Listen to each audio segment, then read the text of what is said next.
We are continuing our special Eye on Earth, our Planet in Peril series on this Earth Day, April 22nd.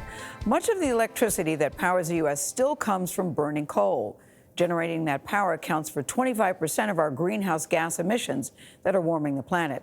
The Biden administration wants to bring that number to net zero by 2035 by shifting to more renewable energy.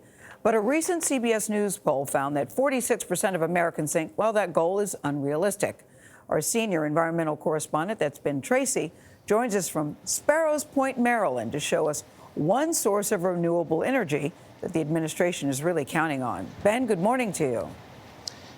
Gayle, good morning. So we're talking about offshore wind, and that is exactly what it sounds like. You build giant wind turbines offshore, way out there in the ocean. Now, this is part of Baltimore Harbor, and the hope is that this is going to become part of a hub that is going to support a massive expansion of the offshore wind industry in the U.S., which right now is pretty darn small.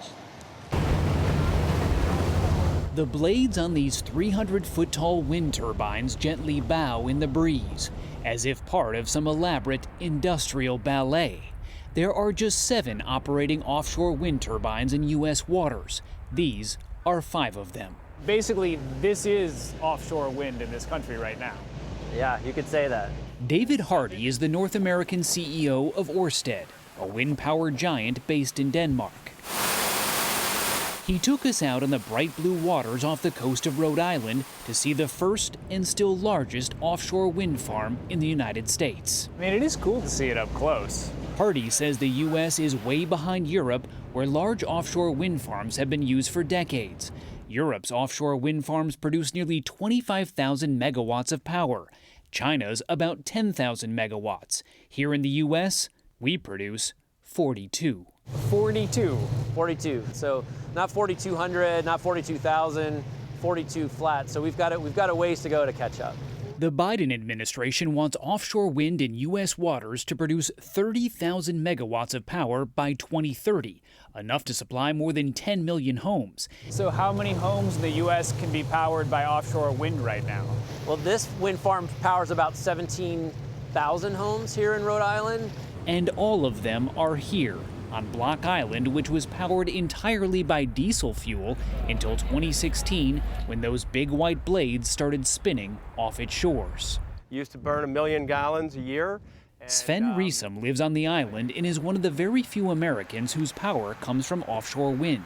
Doesn't get much better. We're capturing wind that we have here all the time. The Biden administration plans to speed up permitting for new projects in federal waters, mostly along the eastern seaboard. An ideal setting thanks to a combination of strong, steady wind, shallow water, which makes installing the towers easier, and dense population centers that need power. This is one of the best areas in the world. Some have dubbed it the Saudi Arabia of offshore wind. The Saudi Arabia of offshore wind. I hadn't heard that one.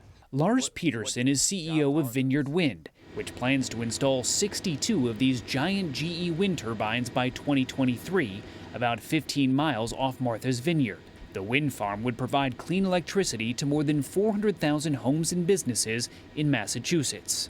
The blades are more than 300 feet long, so longer than a football field. Every 2 spins of the blades, you can power a home for 1 day. So it's really, really impressive hardware. But not everyone is impressed. Some coastal homeowners have complained the turbines will ruin their views, and fishermen are concerned about access to fishing grounds and navigating around the giant towers.